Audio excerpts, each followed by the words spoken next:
স্বরচিত কবিতা নরকে করিবাস। চিতার আগুনে পুড়িতে চাইনি, নরকে করিবাস।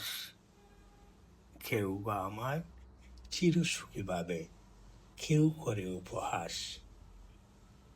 অট্টালিকার কংক্রিটের দেয়াল মানুষের হেঁসের তাপ, জলে পুড়ে ছারখার দেহ জমায়ে রেখেছি বলে পাপ। যে মাটির ধুলাবালি মেখে দেখেছি ধরার মুখ, কোন জনমের কর্মের ফলে হারাইছে জীবনের সুখ। ফিরে যেতে চাই মাটির ঘরে, বাপদাদা রয়েছে জেতায় শুয়ে।